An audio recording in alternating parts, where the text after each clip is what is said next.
Morning. Today we will have Module 6, Acute Coronary Syndrome. So this is our second topic for midterms. We already had dyslipidemia the other week, and as a consequence or as a complication, one of the complication of dyslipidemia together or with or without hypertension, it can or may result to different complications such as acute coronary syndrome. So our module is derived from different references I have mentioned beforehand in the last 5 modules that you had. First of all, we base it from DiPiro. So this is the chapter part of the DiPiro. So our main focus, though we will not discount pathophysiology, but we also have pharmacotherapeutic strategies, which is derived still, some of it from DiPiro and some of it from Canadian Cardiovascular Society and from European Heart Association also. So please read later on or review later on the learning outcomes, but this is our objectives, or these are the things that I want you guys to have to attain at the end of our lecture. We have a short introduction here about acute coronary syndrome. So for acute coronary syndrome, again, it refers to spectrum of different symptoms, signs and symptoms. So from the word acute, it suddenly happens. Okay? Syndrome, it is a spectrum of different signs and symptoms. And it is in our heart. Okay? So it's acute coronary syndrome. Refers to a spectrum of acute ischemic heart disease, including, so we have, please take note, we have two major classifications or major group. The two major groups we have here has the word angina and myocardial infarction. So from the word angina and MI. Please know again that angina and MI has two different types. Okay? We have two different types, and it is also discussed in the DiPiro. So for angina, it's chest pain, right? Chest pain. But what is the condition that aggravates or that precipitates the chest pain? For angina, stable angina, okay, it is precipitated by work, exertion, exercise, physical activities. On the other hand, we have what we call as here unstable angina. This is called unstable because it's unpredictable. It happens randomly, even without any physical exertion or even slightest physical exertion, like the normal that we have, like taking a bath or like stretching a little bit to get the remote. No, it can precipitate or it can result to chest pain. This is referred as unstable angina. And we have also myocardial infarction. In myocardial infarction and angina, we have a parameter that differentiates the two. Okay? The parameter that we check that differentiates the two is our troponin. Okay? The troponin. Okay? So the troponin, if it's negative, increase in troponin, and there is chest pain, because of, it can be because of a plaque rupture or a thrombosis that causes occlusion, hence there's chest pain. If the troponin is negative, that is basically angina. All right? But if there's chest pain and the troponin is significantly higher than the normal, that is where myocardial infarction comes in. So diagnosis will now be myocardial infarction. Another thing that doctors do to differentiate acute coronary syndrome, the different acute coronary syndrome, is by having ECG. The patient's ECG. Remember the ST? If the ST is elevated, we have ST elevated myocardial infarction. If the ST is not elevated or depressed, please take note, if the ST is not elevated or sometimes it is depressed, if the ST is elevated and the troponin is high, that's STEMI, ST elevated myocardial infarction. This one here. If the ST is not elevated or sometimes it is depressed, it is called as non-ST elevated myocardial infarction. All right? So acute coronary syndrome, again, we have 4. And when the doctor's diagnosis shows stable angina, unstable angina, STEMI, and STEMI, these are different forms of acute coronary syndrome. Okay? At some point, stable angina are excluded from the forms of acute coronary syndrome because it is first predictable, it can be avoided and preventable. So it is not as serious as these 3. All right? But stable angina, we should not be too complacent about it because as the the lipid profile of the patient progress to high rocketing LDL or the hypertension, the pressure is high, the stable angina will also progress to either of these 3. All right? So we should make sure that this one, from the word itself, stable, we have to make sure that it stays this way. Okay? It has to stay this way. If not, if lipid profile and blood pressure is not controlled, then higher possibility, the probability is very high to proceed to either unstable angina or either the rupture of that plaque will increase enzyme, which is the troponin, that now will cause myocardial infarction. In the muscles of the heart, there is already some bruises because of that rupture. There's an infarct. Okay? And then, if checking the ECG, we will now have either a STEMI or N-STEMI.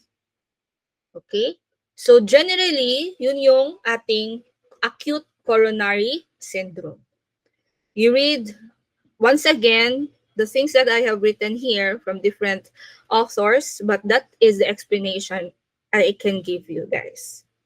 So for the pathophysiology, we have here, for stable angina, there is a fixed atherosclerotic narrowing, which this narrowing leads to very small or very short supply of oxygen, or maybe the blood is not passing through freely, so the heart needs more. No, the supply is low, the demand is high, so there is mismatch during, especially during exercise. Okay, especially during exercise. So we have to make sure that the patient is advised to limit according to or prescribe only what is allowed for patients with stable angina. So in our dyslipidemia, remember, we have 150 minutes moderate cardio per week. So if there is now chest pain, what would be our management, or what would be the implications in the future implications? Our general assumption is we should be decreasing this one according to the tolerability of the patient. It's not really that you should stop having cardio exercises, because we need also to burn fats. We need to burn those fats, stubborn fats, to make sure that there's no new atherosclerotic plaque deposition or development. So from 150, we will decrease the minutes according to tolerability. And the decision making for that depends with the doctor. But as clinical pharmacists, you have to know the direction that there should be a decrease according to tolerability. There is moderate here. If the patient has already experienced chest pain, we can also shift the intensity to mild. So there's no really hard written notes about when and how, but it depends on patient interview, patient background, how the doctor decrease or de-escalates the non-pharmacologic um, advice or recommendations to the patient. As clinical pharmacists, again, you have to know the difference of moderate cardio exercise and mild cardio exercise. So if we have moderate cardio, it means to say like brisk walking, something like that, or a light, a moderate paced Zumba, something like that. But if we say mild, it should be like walking without pressure, no? Just keep on walking, attaining, like for example, 5,000 steps a day. That is mild, no? Walking without really exertion, no? If we will step it up into moderate cardio, we can have brisk walking, okay?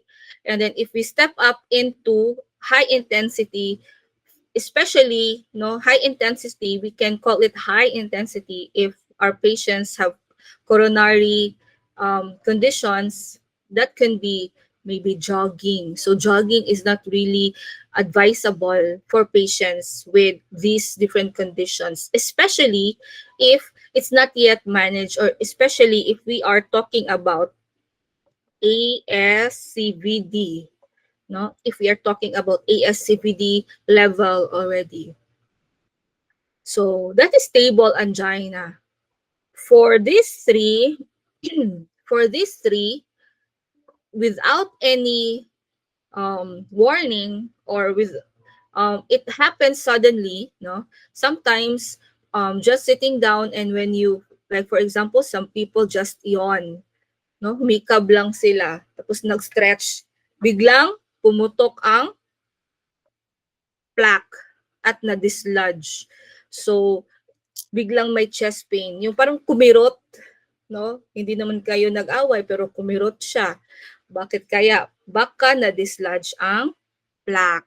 So, that would be, um, um, that would result to another problem, like cardiac arrest, or maybe stroke.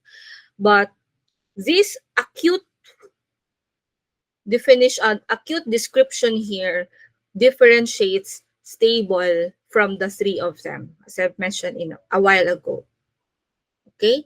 So for STEMI and NSTEMI and UA, we have to know the difference between the three. For NSTEMI and UA, there is partial occlusion.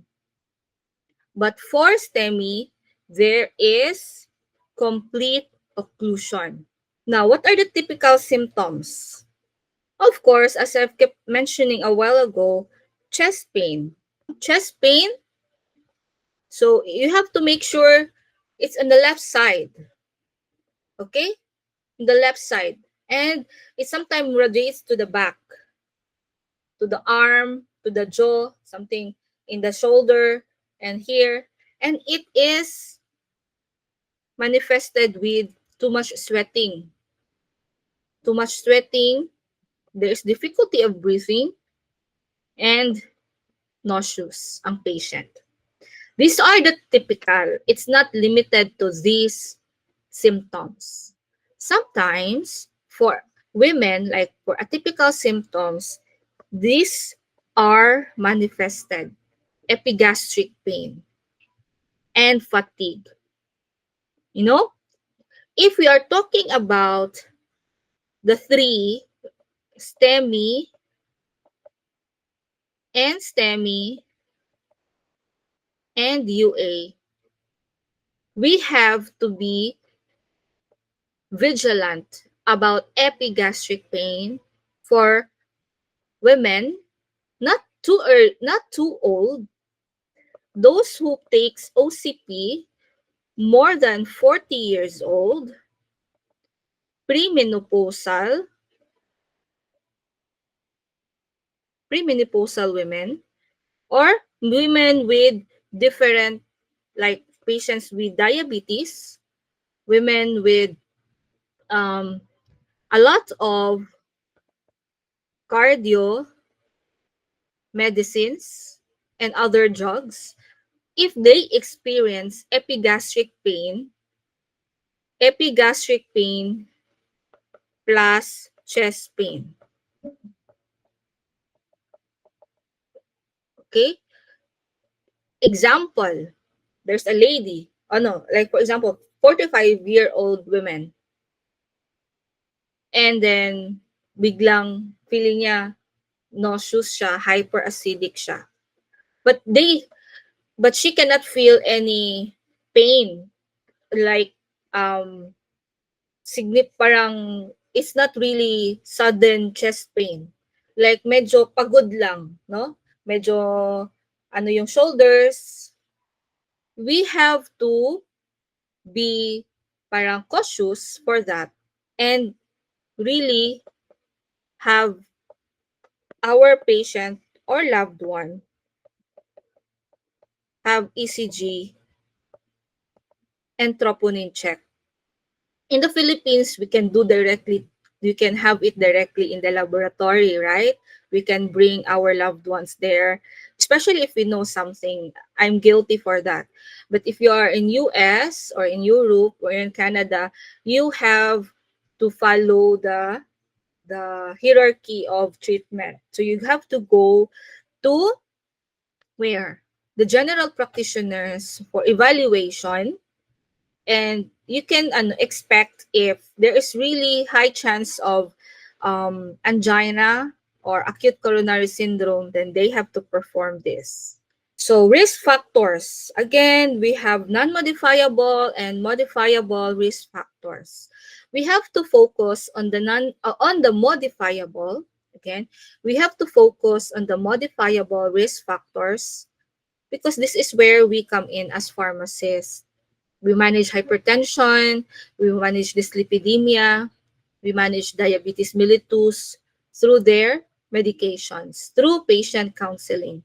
We also can give non-pharmacological advice to stop smoking, and then we can give smoking cessation advice to the patient, how to let go or how to stop smoking, following the proper protocol and avoid cold turkey.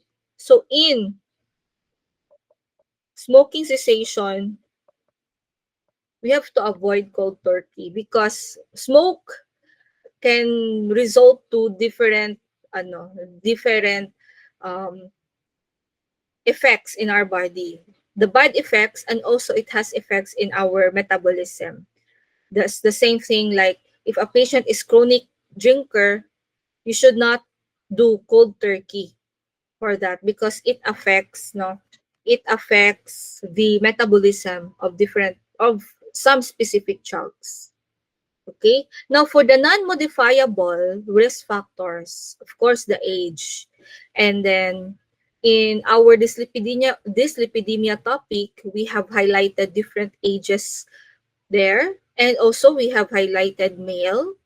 And then if a patient has a family member has a premature coronary artery disease, that is non-modifiable risk factor.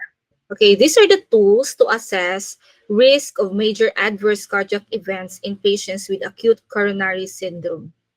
So, meron tayong dalawang version dito for TIMI. We have TIMI risk score for STEMI, and TIMI risk score for STEMI and STEMI. Okay? So, actually, it's not really referred as myocardial infarction here, but it's just non-ST elevated ACS because it might also be unstable angina. You following? Kaya siya ACS dyan. Alright, so these are the components. As you can see, it is also the same with CHAD. We have age, ang more than 65, ang less than 65, yan, less than 65, 0. 65 and above, 2. 75 and above, 3. So most probably, pareho ng cutoff ang AF tsaka ang ACS. Okay? Pareho sila ng cutoff 65. Either MI or unstable angina, 65 years old. Then, as you move along, meron tayong increase in 3 points for 75 years old. Also, hypertension, this is hypertension, right? Diabetes, this is diabetes. And of course, kasi we are talking about ACS, it's a given. Okay? Sige. And then, we have here, if the systolic BP is less than 100 mmHg, so some point there is hypertension, but some point there is low, very low BP. The heart rate is very high. Okay? And we have Killip class 2 to 4. So what is this Killip 2 to 4? If the Killip class 2 to 4 found out to be class 2 to 4 with regards to the severity of the MI and the patient has heart failure, meron siyang 2 points. Weight of less than 67 kilograms. And then our anterior STE, what do you mean by STE? Left bundle branch block. Yeah. Okay. If there's left bundle branch block during 2D echo, and then there is also STE, there is just ST elevation. Okay. Then if the chest pain happens for more than 4 hours, or meaning the time to treatment has lapsed already 4 hours, then it's 1 point. So generally, scoring system to for risk alone. Okay? This is for TIMI.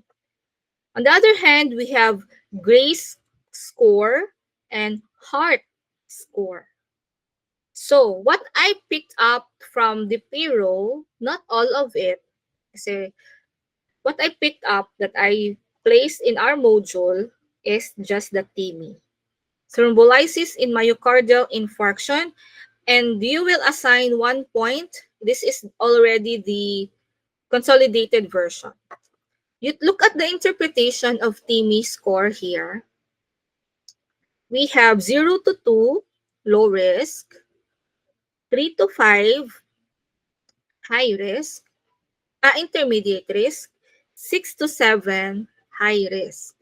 Okay, so if the patient is diagnosed with ACS, okay, when the patient is diagnosed with ACS and the patient is already more than 75 years old, that places that patient to intermediate risk already. So sometimes it will be in the working diagnosis as STEMI IR or maybe ACS IR. It sometimes represents ang IR not really for pneumonia severity only. Meron yan siyang depende kung saan siya naka-attach. So kung acute coronary syndrome, intermediate risk, sometimes it is about thrombolysis. So what is now the essence of knowing this? We have to know the risk because thrombolysis again in our heart causes cardiac arrest, in our brain causes stroke or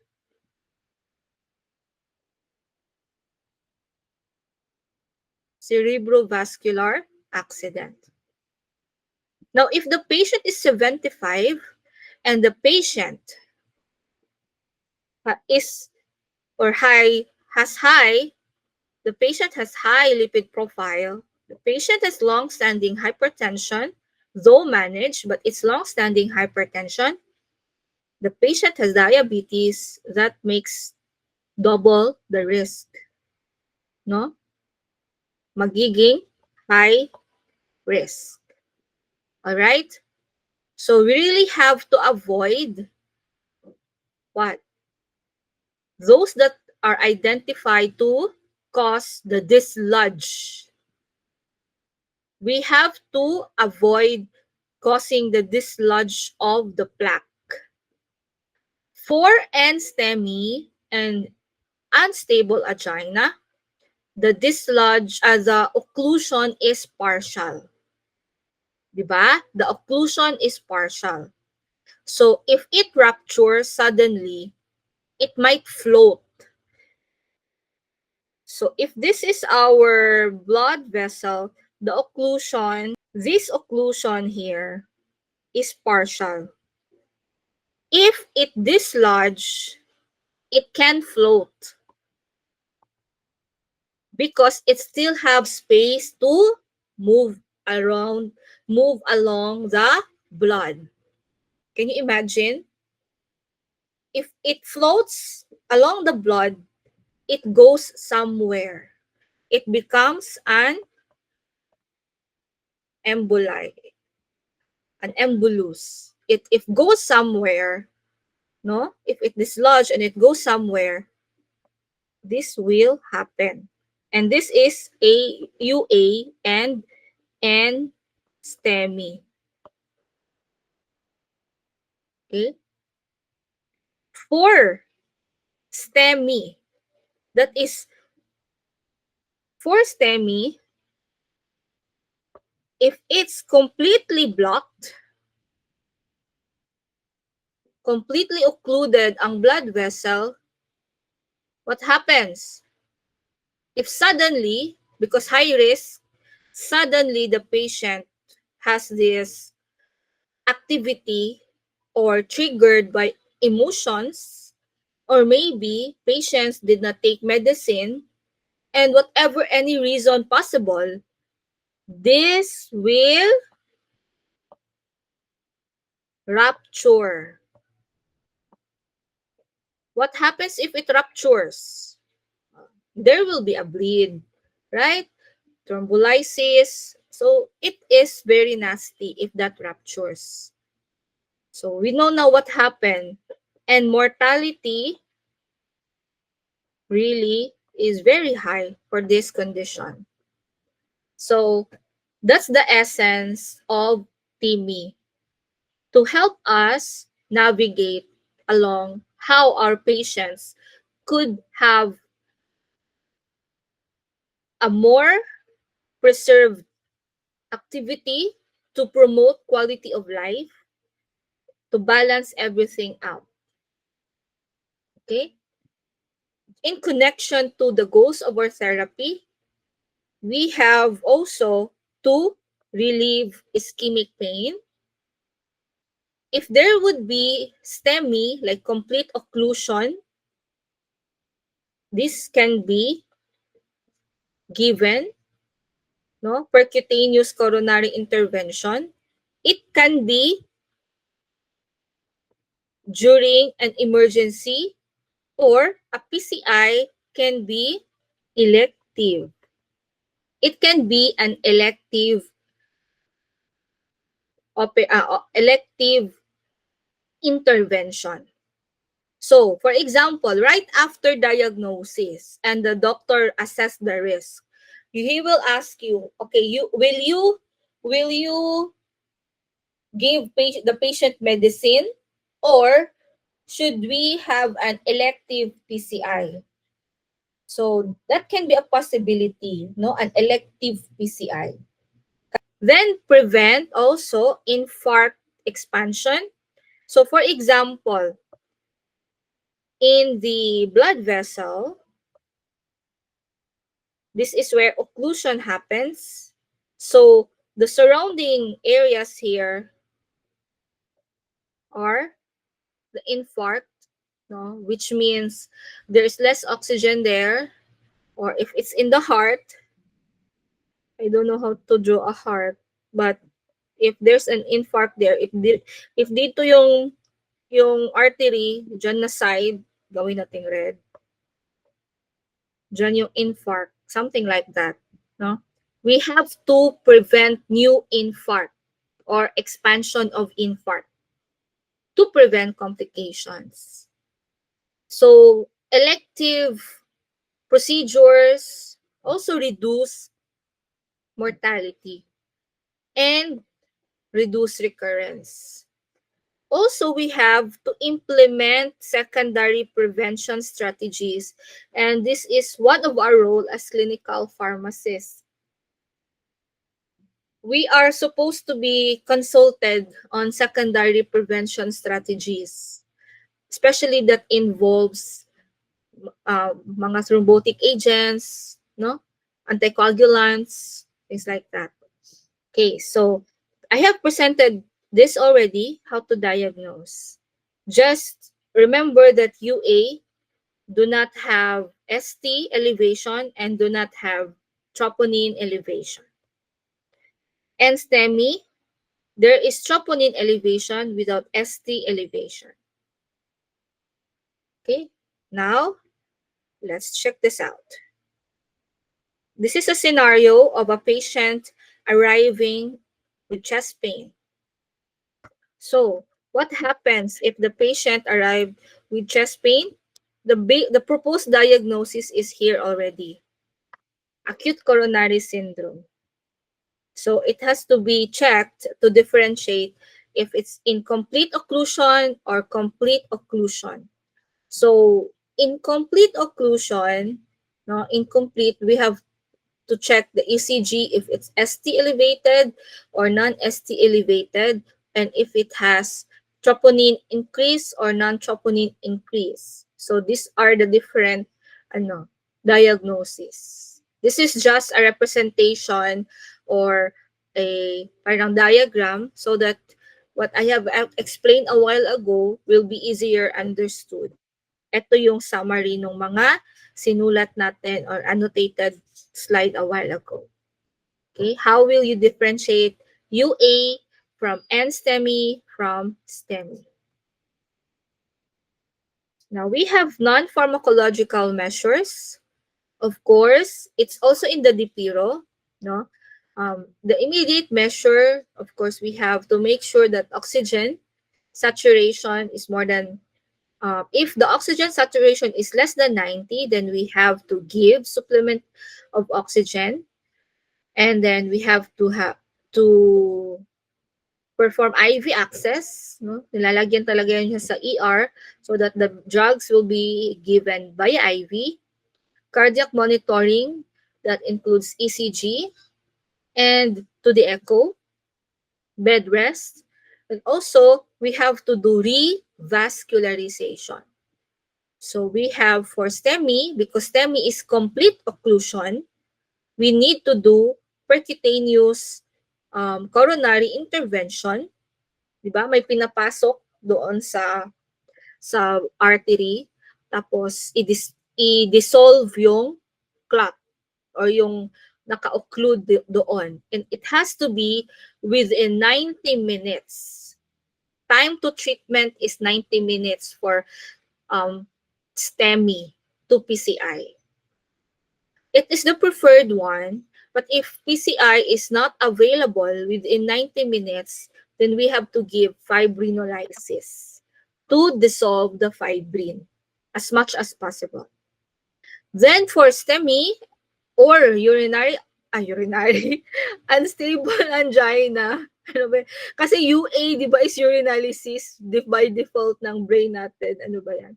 STEMI and unstable angina, we can do early invasive approach if the patient is high risk with the patient profile.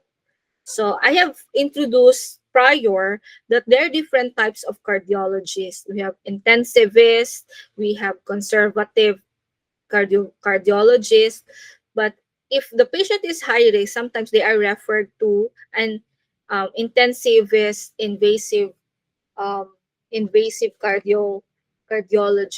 This is just a good summary table for comparison. The one that we have mentioned first, the stable angina versus the three. Okay, versus the three. So I want you to go about this table, FYI, as summary, no, para lang maano ninyo. But when you read this, make sure that you go back to the explanation that I have given earlier in this lecture. Now let's go to pharmacological measures. This one is from DiPiro, okay? So this is from DiPiro. Some of it, merong nakalagay dito that's the same with the other conditions. So they're not really opposing the Canadian Cardiovascular Society. They have the same stand on how to approach with treatment. So just to give the bird's eye view, what are the pharmacological measures given for ACS based on American and Canadian guidelines? We have antiplatelets, anticoagulants, anti-ischemic agents, neurohormonal agents, and statins. Okay? So we have different classes. At least we have 5. No, at least we have 5 drugs here. For neurohormonal therapy, this can address hypertension. Okay, we have met these different drugs before for hypertension, for AF, and for statins last week for dyslipidemia. So you are not new to these different drugs. Okay, now let's have first stable angina pectoris, the first condition I introduced a while ago. Okay, so our goal for stable,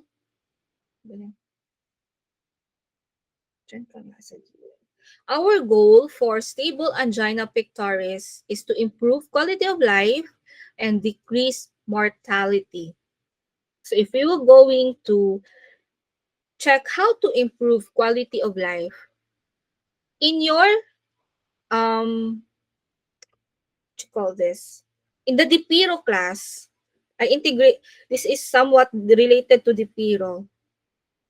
And this part here, diyan, dito. Sa DiPiro may always ganito, di ba? So, I really do not include this because you are going to use this for some subjects like patient, when you learn about medication management, something. But if ever you come across that circle and it says there, the clinical pharmacist must improve quality of life, what does it mean?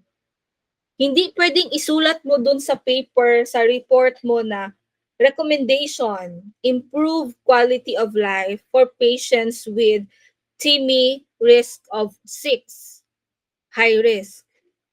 If I will be your CI, I will not accept that because you have to define in tangible manner how to improve quality of life. How? Your interventions, your recommendations should be tangible, doable, implementable. How to improve quality of life? In context to angina pectoris, stable angina, you can do acute treatment and chronic treatment. For acute treatment, we can either give nitroglycerin sublingual tablets. The dose is 0.3 to 0.6, 3 doses, okay, every 5 minutes as needed. Okay? Or we can have nitroglycerin spray, 0.4 milligram every 5 minutes. Okay? Every 5 minutes, up to 3 doses. Saan nakalagay yung 3 doses? Nasa baba ha. If still the chest pain persists, we can give maximum of 3 doses every 5 minutes. Beyond that one, we have to bring our patient to the ER. While on nitroglycerin, we have to start not calling ambulance. If the patient was relieved, it doesn't mean you don't bring your patient to the hospital. Even the patient was relieved and 1 dose of nitroglycerin was given, you still need to call ambulance and bring your patients in because you need your patients to be evaluated. As I have mentioned earlier on, the stable angina, we want it to stay that way and not proceed to ACS. Right? Now, if it's chronic treatment already, we have, remember AF? Can you remember AF? Diba we have rate control and rhythm control. Okay, sige, let's play with your memory. Rate control and rhythm control. For rhythm control, of course, these are anti-arrhythmic drugs. No? Amiodarone, sotalol. Remember my mnemonics for that? Amiodarone, sotalol, and dronedarone. Amiodarone, sotalol, dronedarone with flecainide and propafenone. I think so. AAD. On the other hand, we have rate control. This is the same with the rate control with AF. Is it? Is it the same? Okay. Because, why? Because arrhythmia is, arrhythmia, again, because atrial fibrillation is under arrhythmia. And arrhythmia causes chest pain or precipitates chest pain. So, for stable angina, because from the definition that is stable, it is precipitated by an activity that has increased heart rate. Do you follow? If there is an activity that has increased heart rate, such as exercise, emergency cases, or something happened that increases the heart rate, you will give rate medications similar to the rate control medication for AF. Beta blockers, long-acting nitrates, long-acting calcium channel blockers. Right? So we have here asterisk, for specifics. Let's remember this asterisk, of course. Beta blockers, long-acting nitrates, long-acting calcium channel blockers, non-dihydropyridines, verapamil, and diltiazem only. Okay? Are you following? We use combination therapy if patients are not controlled with monotherapy. All right? That's the asterisk there. use beta blockers as initial. As initial for all, you use beta blockers. But if the patients have other comorbidities like heart failure, with our heart failure, we categorize it according to ejection fraction. Remember the left ventricular ejection fraction, LVEF. Lobat yung pen ko, class. I cannot write. So, just annotate on your own modules there for me. We have heart failure, the LVEF of less than 40% and LVEF of more than 40%. Remember that one? No? For LVEF, that is more than 40%, we can have long-acting calcium channel blockers. But if the LVEF is reduced, we cannot. Now, if you cannot remember it, we go back to the AF module. Okay? So this is how you will use your chronic treatment. For stable angina, it's the same with the rate control treatment with rate control treatment for AF. All right? And then, if we want to decrease mortality, dito na yon, no? Dito na yon yung, oh my God, ang rami palang combination. Kung may ano na, stable angina na. Ilan yan? Antiplatelet, high intensity statin, ACE-I or ARB, and then stop hormonal replacement therapy and NSAIDs. Nakalagay talaga dyan. Because these two causes thrombolysis in our patient and promotes stroke and CVA. Okay? Pharmacists, you have to know what to stop and what to start. So if you want to write in the recommendation or you want to talk to the doctor, I think, doc, we can decrease mortality of this patient with stable angina.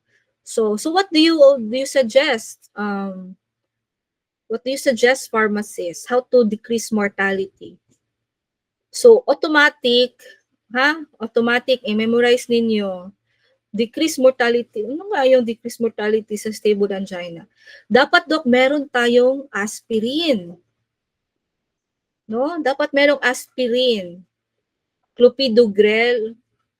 Ganon, antiplatelet. Ano yung asterisk tatlo dyan? Sabi dito sa COMPASS.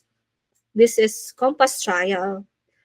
Found aspirin 100 mg daily plus rivaroxaban 2.5 mg BID reduce CV events and deaths more than ASA alone. Right? That's a good thing.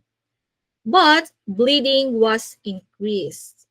So treatment must be case-to-case basis, risk versus benefit. That's according to COMPASS trial. So, if you are going to give ASA, we can also give rivaroxaban. Diba, in our AF, there are two strategy how to manage AF. Control or prevent stroke prevention, and rate and rhythm control. Diba? For stroke prevention, we have DRAE. Ano nga yung DRAE? Dabigatran, rivaroxaban, apixaban, and enoxaban. Yeah. So, according to COMPASS, ASA is good, but it has better outcomes if it's mixed with rivaroxaban, BID, to reduce CV events and death. but it sometimes cause bleeding. So it depends now. We have to manage it well. If you can still remember rivaroxaban, we have to decrease the dose of rivaroxaban if the patient's creatinine clearance is what? Less than 30 or less than 15? 15, okay? So, less than 15, we have to lower the dose of the patient so that we will avoid bleeding. So, if you want to know better, you go back na naman sa AF na module kasi nandun siya hanggang tumatak sa core memory. Na kahit naglalakad kayo sa stairs, mabangga kayo ng nurse or matumba kayo, ma-remember nyo pa rin na ang rivaroxaban ay ganito. Okay? Or pwedeng aspirin doc, pero pwede ding bigyan ng rivaroxaban. O ngayon, kung bigyan mo ng rivaroxaban, paano mo siya i-monitor for bleed? Ilagay nyo yan sa recommendation. Sige, pharmacist, bigyan natin ng aspirin, tapos twice a day na rivaroxaban. Or, ay, may creatinine clearance na 10 or 15. Sige, once a day na lang, doc. Tapos ganito na lang yung dosage. O paano natin ma-monitor para hindi mag-bleeding? Paano? Sige, parang kung ano na masyado yung mga brain cells. I-research nyo dyan. Paano? Huwag kayong tumingin sa akin. I-research nyo dyan. Paano i-monitor ang rivaroxaban. So, it depends on the doctor if they will give dual therapy or just ASA alone. Also, if the doctor will give clopidogrel, no? And then remember, ma'am, ang daming i-remember. Remember Framingham risk score last week? Okay. Dandahanin natin pag-remember. Framingham risk score last week identifies if you have high LDL, ApoB protein, and triglycerides. If you have high risk FRS, then you need to have high intensity statin. If you are already categorized as AS CVD, your cutoff should less than 1.8 millimole per liter of LDL. So, kasali yan siya dyan sa package for stable angina. Okay? Kasi 'di ba, remember, hindi magkakaroon ng plaque, hindi magkakaroon ng chest pain kung normal ang lipid profile. So talagang meron yang high intensity statin dyan. And as I mentioned in the introduction, it is aggravated by hypertension. That's why we have ACE-I or ARBs. Okay, ACE-I or ARBs. Now, if you recommend, ngayon ilagay nyo sa clinical pharmacist recommendation, patient is diagnosed with stable angina, 75 years old, identified to be TIMI high risk or thrombolysis high risk, start with magiging 4 or 5 ang inyong initial treatment. Bilangin natin ha, aspirin, plus minus clopidogrel or plus minus rivaroxaban, atorvastatin, rosuvastatin, or simvastatin, di ba? Yun yung top 3. Or ACE or ARBs, and ACE or ARBs, and then beta blockers, 5. Ngayon, kung hindi ma-manage yung rate, pwedeng beta blockers plus nitrate or beta blockers plus diltiazem or verapamil. So, 6 na gamot para sa isang diagnosis. Anong diagnosis para dito? Stable angina. Yan yung gagawin ng doktor at yan yung imo-monitor ninyo para yung stable angina ay magiging stable. Managed, patients will have improved quality of life and decreased mortality. Okay? Are you getting the point? You understand the explanation? So, I'll give you 5 seconds to look at this. Namin nyo yan. Yan yung stable angina pectoris. Okay. Now, yeah. Do you now agree na this is the good stuff? Stable angina, beta blockers, often the first line for management of chronic stable angina in patients with previous MI or with heart failure and a reduced ejection fraction. Okay. And otherwise, patient can be treated with either beta blockers or CCB. So, CCB is the first line for those uncomplicated.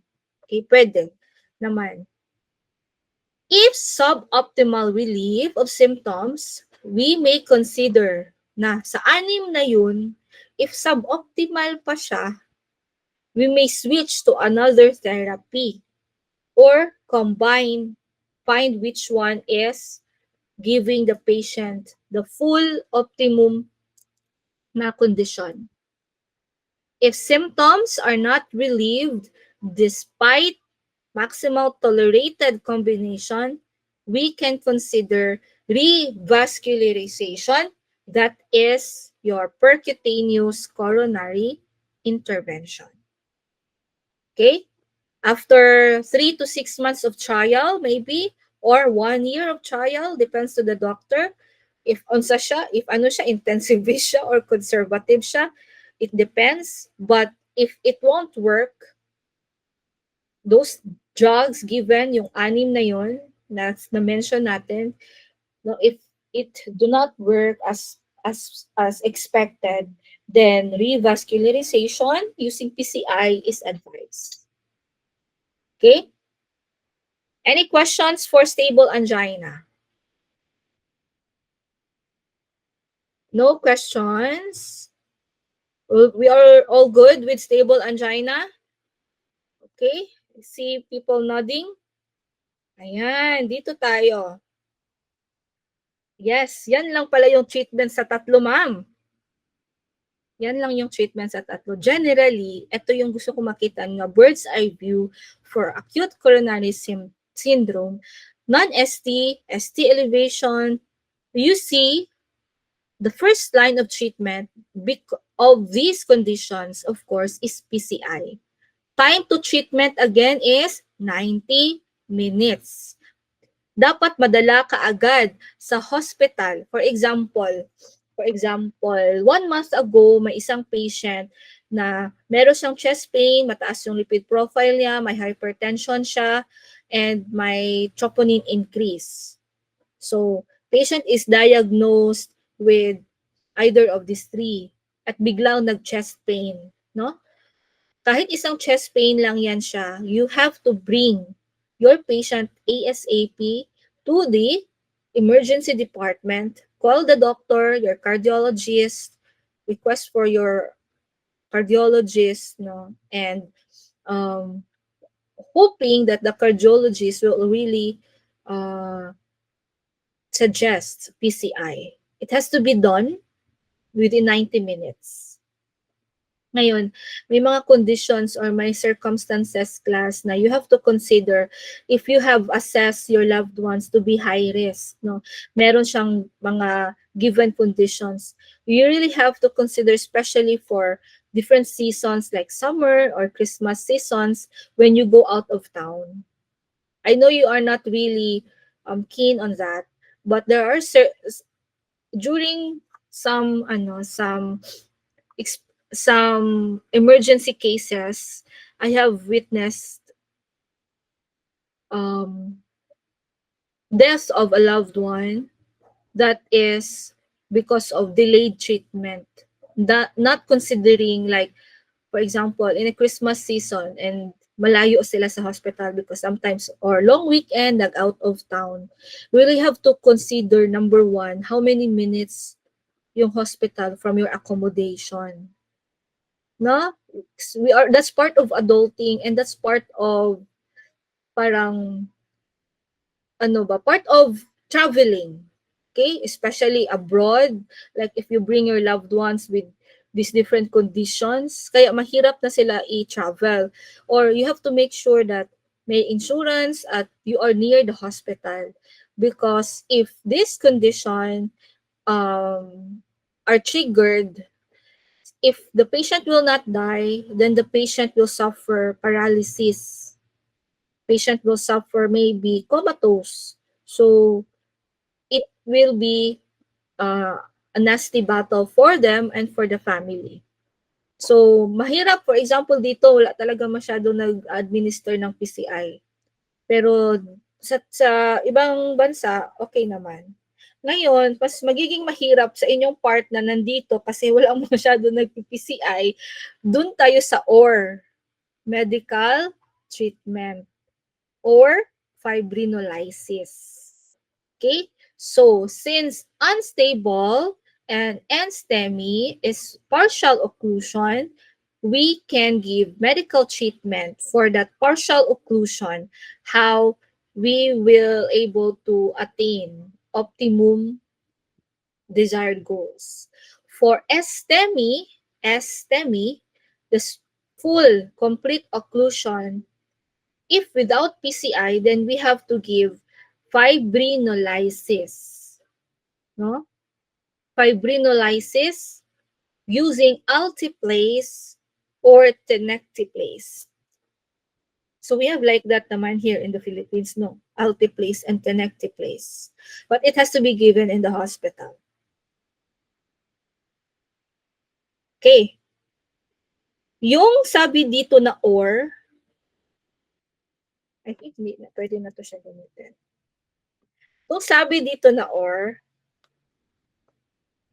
yung package na or dyan, ito yan siya. Okay? So kung walang PCI, ito yung gagawin.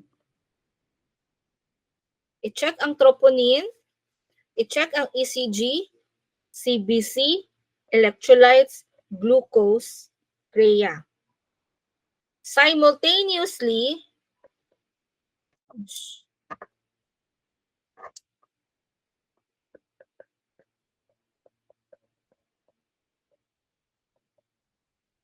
we will give stat aspirin, maximum of 300, at least 160, maximum of 325 milligram. Okay? We have to give nitroglycerin IV or sublingual. But we should not give it if the BP is less than 90. The systolic BP is less than 90. This is just special occasions. This is just some specific condition. No, hindi lahat actually may low BP. Most of the time, it's high BP. Okay? Then, if we will give beta blockers, if contraindicated, we can give calcium channel blockers, non-DHP, Diltia, or Verapamil. It's also in the Dipiro, ha? Naka-arrange lang ito differently. Heparin, unfractionated heparin IV, or low molecular weight heparin sub-Q, or Fondaparinux. Naka-specify talaga yan siya si Fondaparinux sub-Q. Okay? Number 5. Prostaglandin 2Y12 inhibitor, clopidogrel, or ticagrelor. And then you will going to maintain O2 sat more than 90 and morphine. This is also in Dipiro. Why we need morphine? Because it's chest pain, right? So we give morphine. We don't give NSAID. Okay, morphine ang ibigay. PRN. Anong meron dito na wala kanina sa stable angina? Halos pare-pareho lang. Pero magdi-differentiate sila sa dose here. Yan. Specific for ASA. Walang heparin kanina. 'Di ba? Sa stable angina, walang heparin. Merong anticoagulants, but walang heparin. Ang naka-specific na anticoagulant is ano naman siya, for dual therapy in combination and recommended, not required. All of these here required. Kumbaga package. Kanina, 3 lang yung required. ASA or CLOPI plus high-level statin plus ano yung pangatlo? Yan, nakalimutan pati ni ma'am. Is or ARBs. Yan, yun yung package ng 3. Plus either beta blockers or nitrates or calcium channel blockers. For UA and NSTEMI, 5 ang required. Ma'am, saan ang high intensity statin? Saan? That would be later on. Why? That is for improve QOL. This one is urgent. Emergency. No? Time to treatment here, 90 minutes. PCI or medical treatment. Ito time to treatment, 90 minutes, as mentioned a while ago. Either PCI or this. And when we say this, that is 5 medicines at once. Not including O2 and our morphine. Now, when our patient is already relieved and stable, of course, we will, whatever the maintenance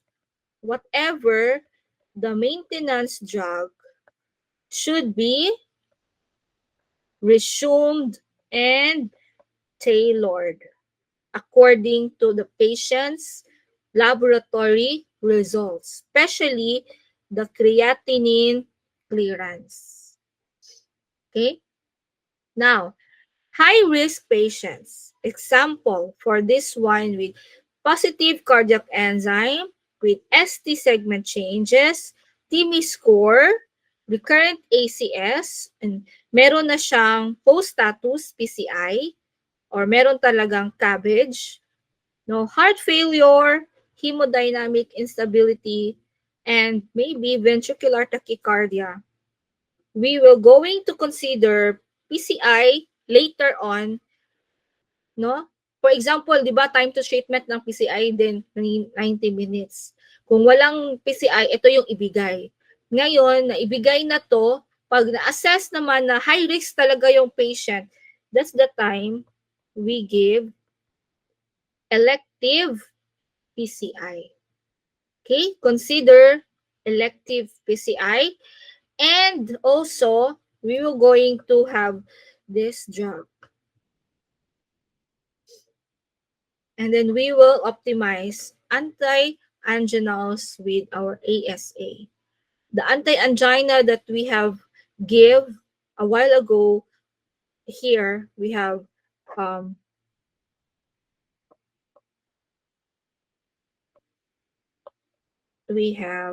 ayun yung mag-blue. Ayan. we have nitroglycerin and beta blocker. Okay? Now, if the patient, after receiving the urgent medical treatment and the patient is not high risk, ito yung ibigay natin. No elective PCI. Then we will just optimize. Sabi dito, optimize anti-anginals, continue aspirin, heparin, clopi, and then this is the main this is what is very important. This is PEBC question actually. When to start ACE inhibitor following post-MI episode? It has to be given within the first 24 hours post-MI to have decreased mortality rate. So ACE inhibitor will have mortality, lower mortality benefit. Okay?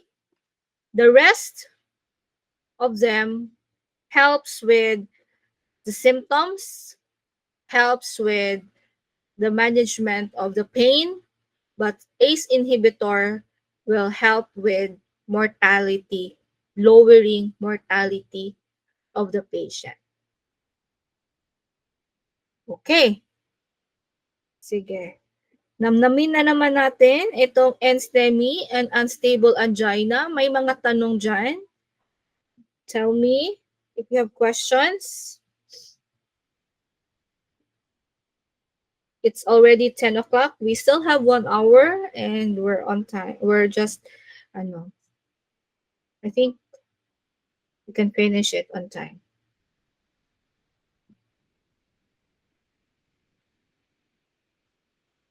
Walang questions? Ako, may question ako.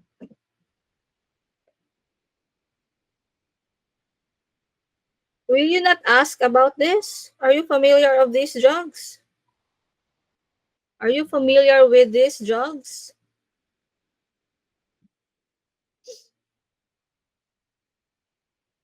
Glycoprotein 2B3A inhibitor. Who knows this drug? Ginagamit to after PCI, after angioplasty. Ano pa? Yan, for ACS.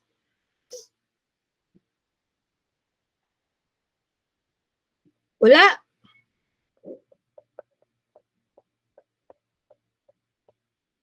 Familiar? Tirofiban? Nodding. Tirofiban. What else? Tirofiban lang? Abscimab. What else? This one is found in our platelets. Okay?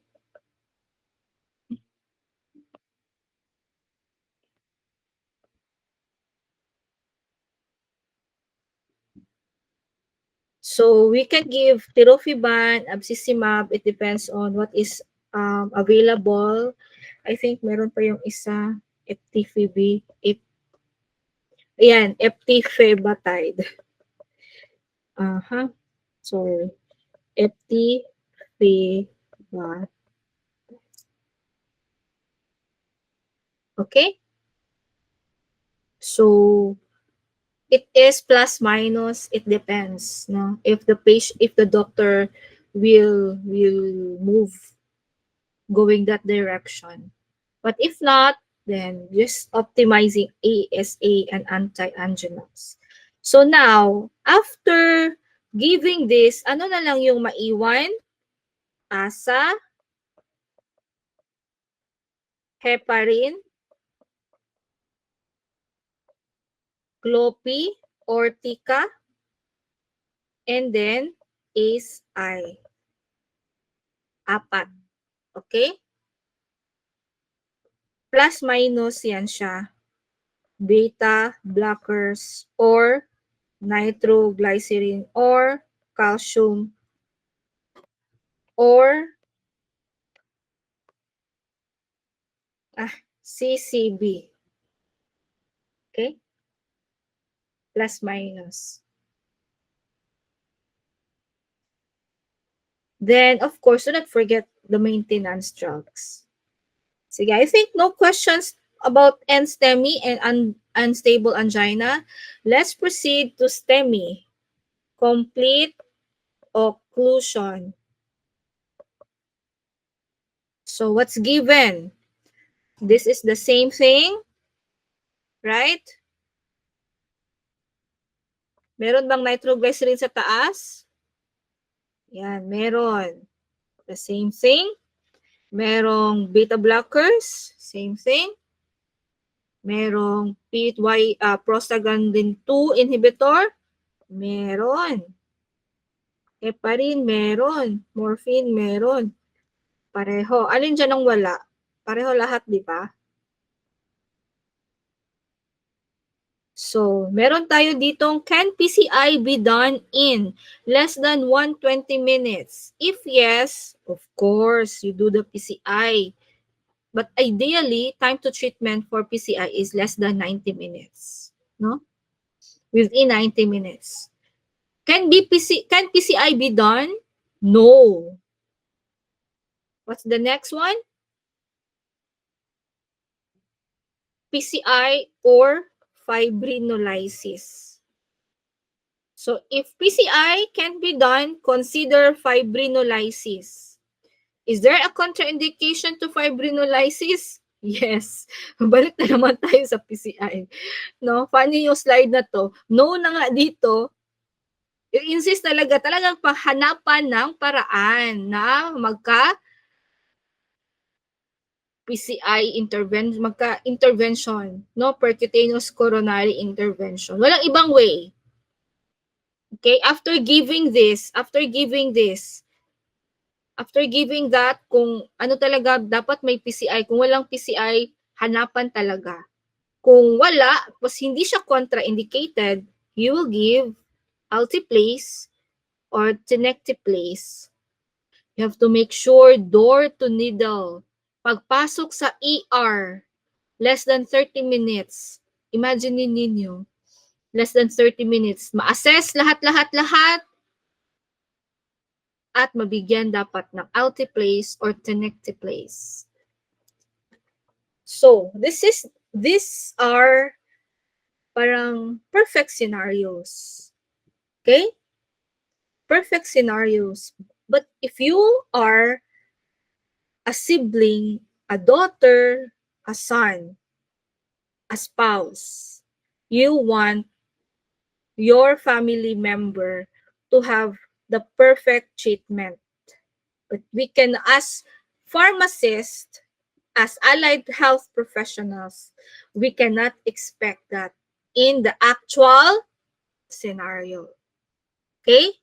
You have to have that realization, because whatever we learn here, we can implement that, but we have to consider your ideals and the reality on the floor, because this is achievable, this is possible, but not really observed at all times. Are you getting the point? Na ito yung gusto natin. Ito yung gusto natin talaga ma-achieve.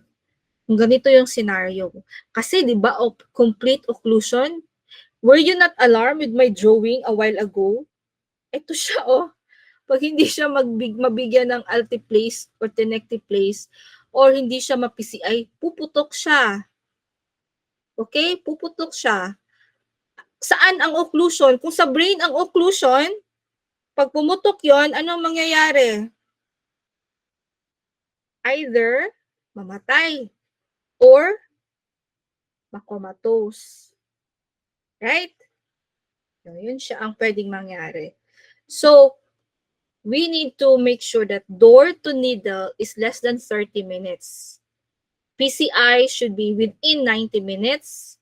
And if it's not possible, so meaning to say, pagpasok, assess dapat very quick at malaman agad-agad in the first 5 minutes kung may available PCI. Kasi kung wala, we will not wait for that long.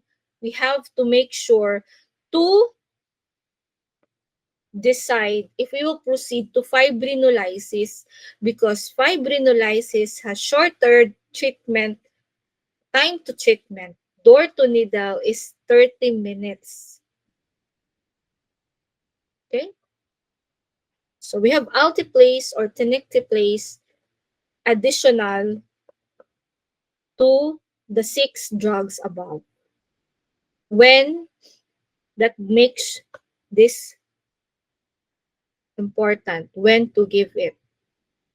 Okay? Sometimes this comes first before beta blockers. Okay? So, ito lahat dito stat. So, mostly, for example, time natin ngayon, 10 a.m.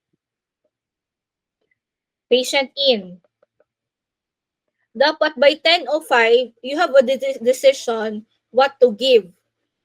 You are not the one who will decide this, but you have to assist or understand when you review a patient profile and when you read it, you have to imagine what happened because the clinical pharmacist should help emergency team to make sure that the patients in that emergency room will live with improved quality of life. So patient in, doctors should assess everything within 5 minutes in that emergency scenario. The first thing to give is aspirin. Okay?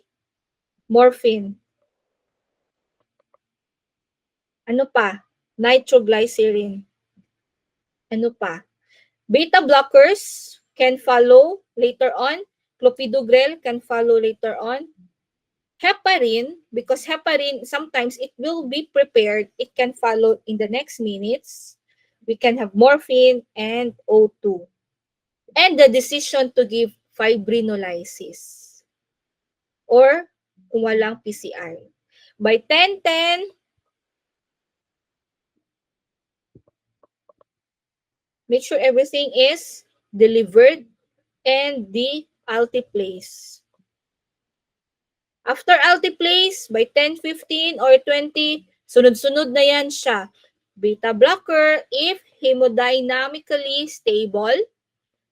Clopidogrel, no? Clopidogrel. Then ano pa? Ano pa bang kulang? Heparin. Okay, heparin. Then you have to observe the patients. After giving tenecteplase and all of these, for example, what time now? 10:20. Matapos lahat-lahat. By 11 o'clock or when the patient is roomed in, no, or not more than 24 hours, you will now have your maintenance dose, no? Kung ano na yung next na ibigay, management within the time the patient is admitted. Same thing with NSTEMI and UA, ACE inhibitors, it should be started within 24 hours. Maintenance now of aspirin, it is already for lifetime. Okay, aspirin, unless it's contraindicated. And then we have P2 white-12 inhibitor, dual antiplatelet therapy for 1 year.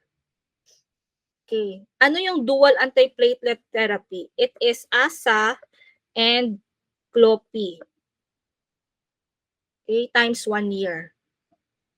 Ticagrelor is usually preferred, but clopidogrel is the drug of choice in fibrinolysis. So most of the time, we see clopi and asa partnered together. It's the same thing with the UA and enstamiable. Heparin, so it's indicated in ER and continued for at least 48 hours, okay, or until PCI is underway. High intensity statin. Okay, yan siya. This is called as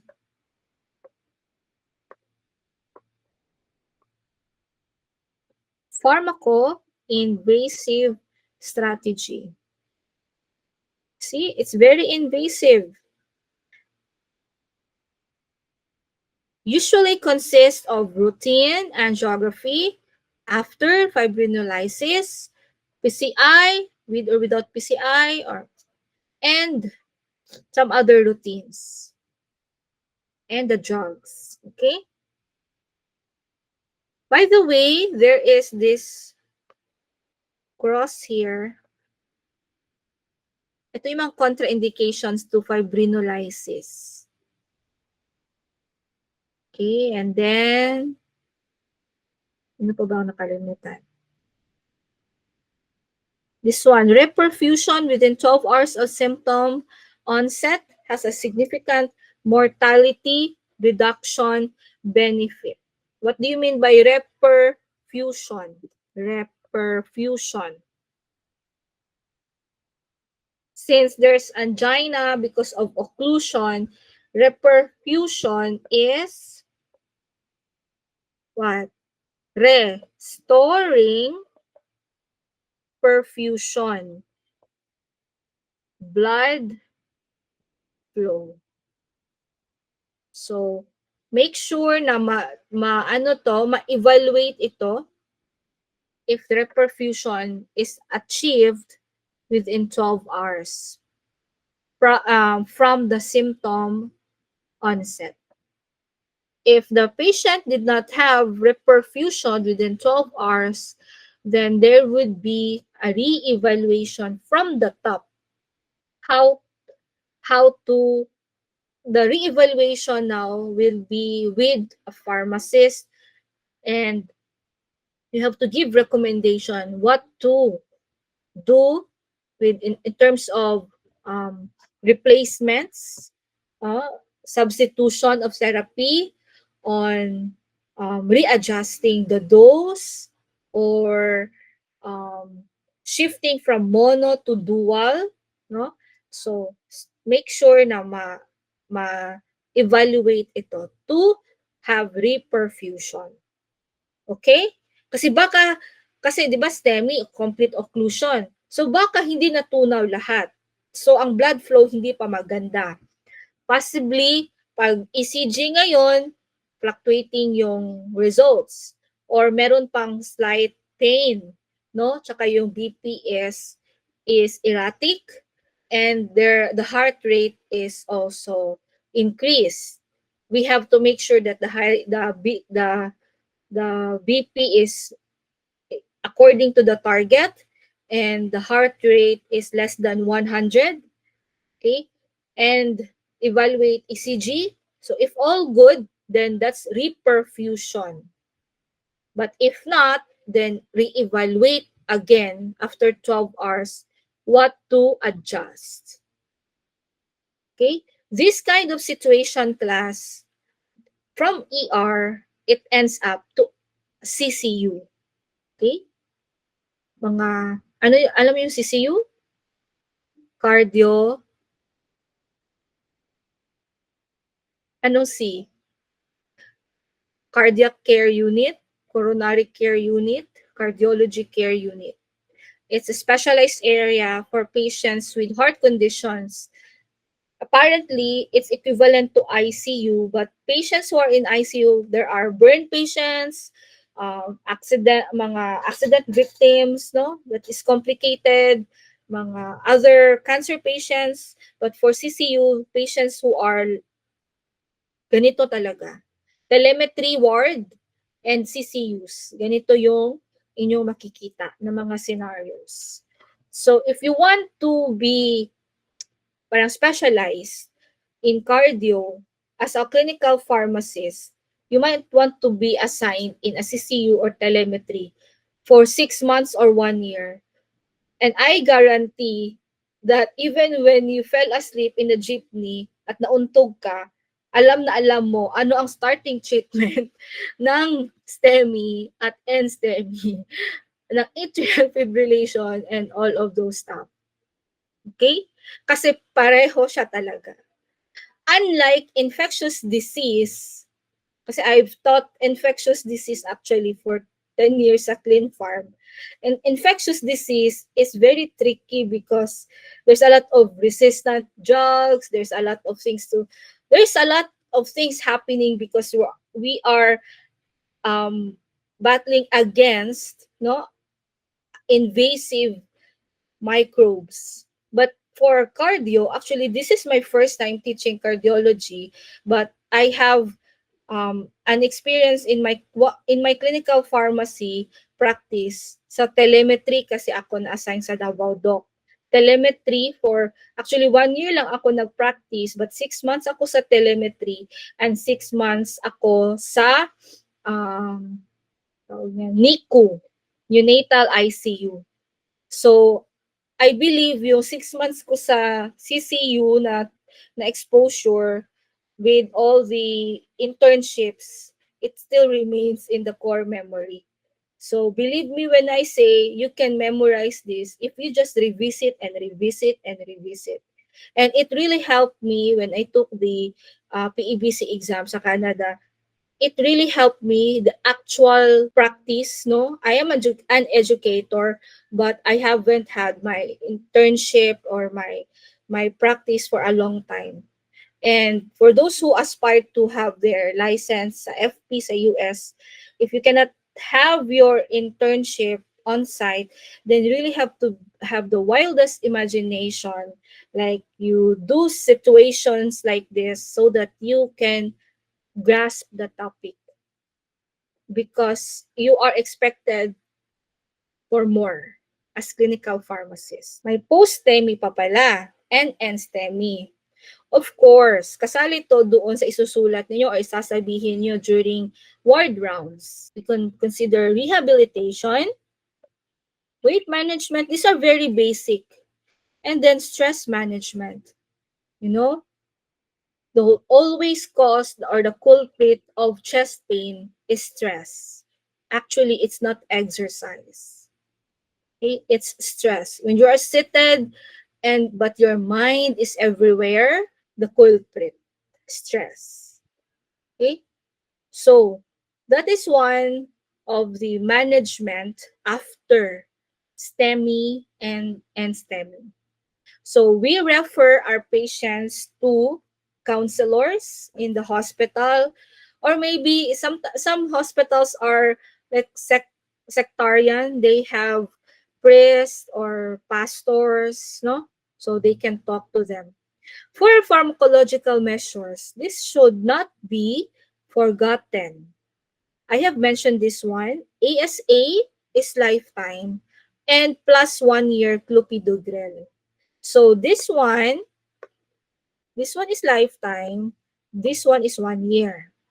Okay? Then this is the hierarchy of efficacy. But in terms of preference, sabi to weak recommendation with low quality evidence to suggest choosing ticagrelor over clopidogrel. But it was also mentioned kanina that if you want fibrinolysis, doctors really prefer clopidogrel. Okay? This one, I will going to read the lifetime. This one is lifetime. This is post-STEMI.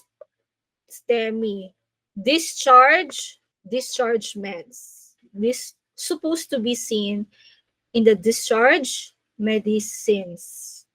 So, when you will do a medication reconciliation for this condition, this would be very interesting.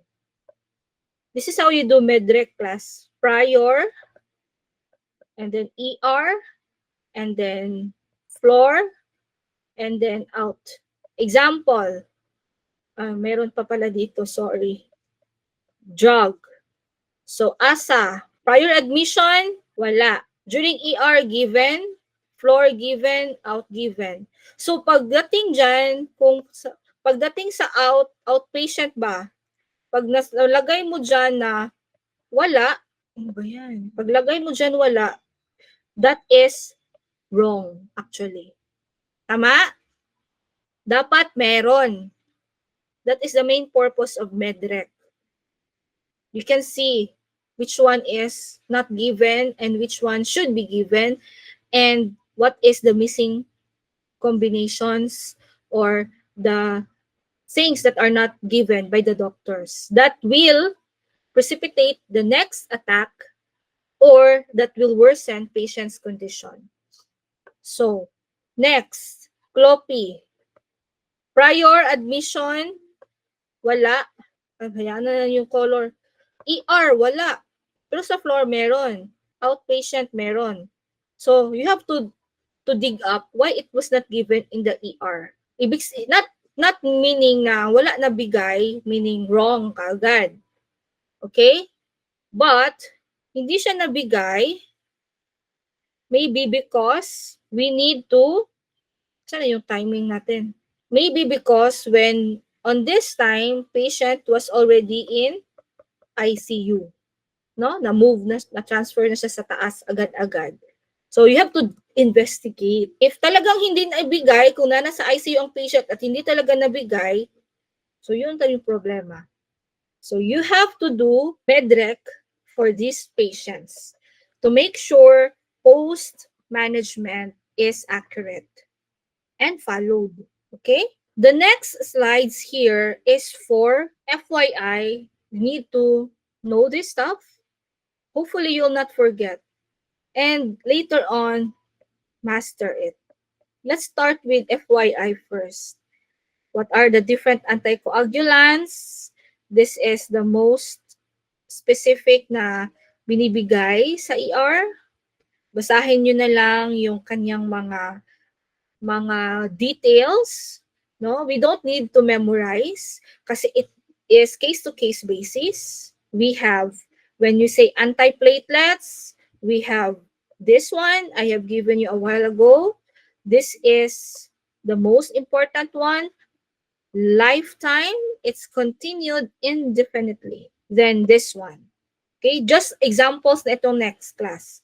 What are the different antiplatelet measuring parameters?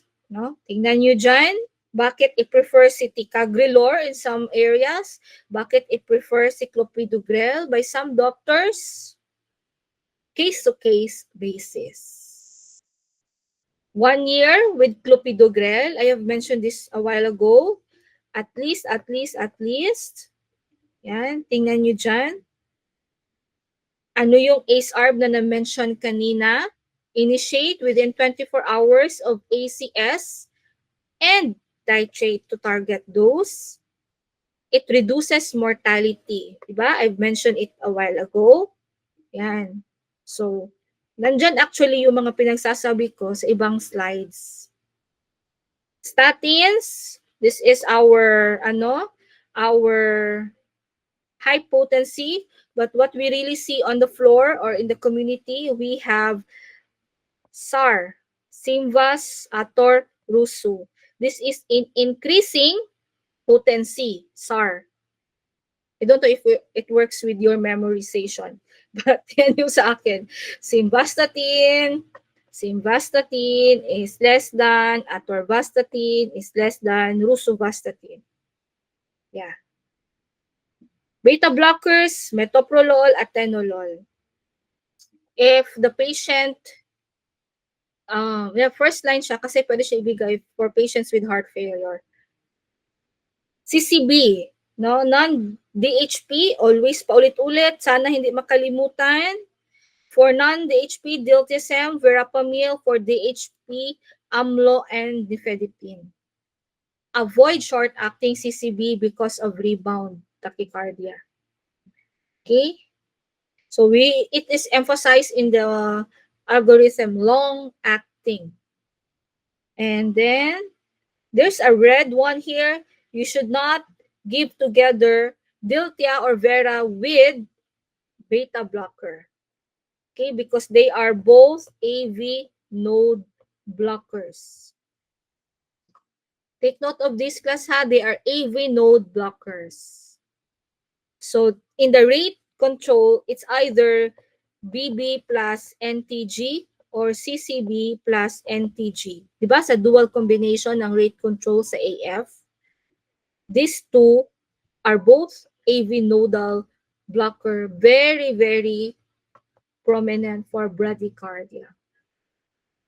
Remember, the heart has 4 nodes there, and our AV is in the lower part. So they block the AV node.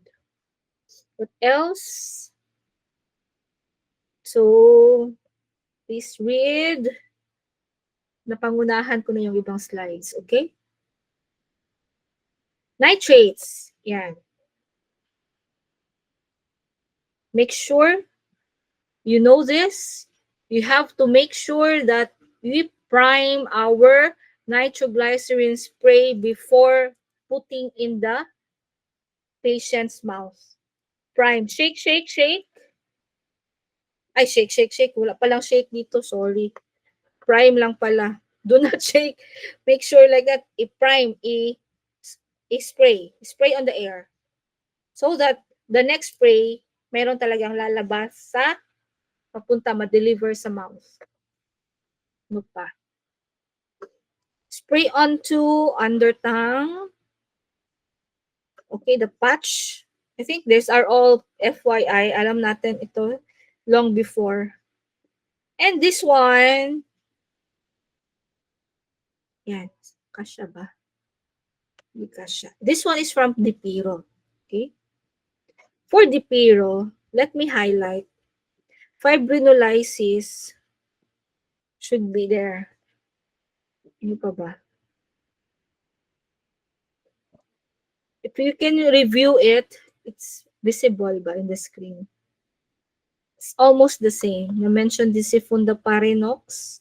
Magulo kasi itong ganito na slide. But this is, if you have time to read Dipiro, it's also well explained there, of course. Yan. Na-mention din ito, no? Yeah. So that's the bird's eye view from Dipiro. And then next, we have special populations and considerations. So these are not new for us. Okay? So just take note about this. Diba, if the patient is STEMI or NSTEMI, we have to give ACE-I within 24 hours, no? But if the patient is pregnant, ACE-I and ARBs are contraindicated. Okay? And statins. So you have to look for other substitute. So monitoring and follow-up, these are also FYI. Alam na natin ito kanina. And of course, cardiac rehabilitation. Efficacy endpoints.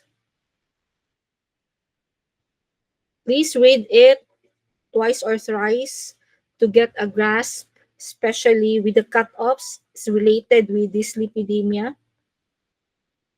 FRS risk. We have efficacy endpoints and safety endpoints. This is from Dipiro. So this is very practical. Okay? We have to make sure there's no ADRs rather, and there's no recurrence in the symptoms. All right. So you have here a clinical case scenario. I will leave you to it. I hope you can answer. Okay? You may ask your classmates for some discussion. But I hope you can answer it honestly on your own self. You can answer it so that during exam, you can answer too, please. And with 5 questions here to answer. These are all in the lecture. Okay? And we're done with ACS. Thank you, Lord.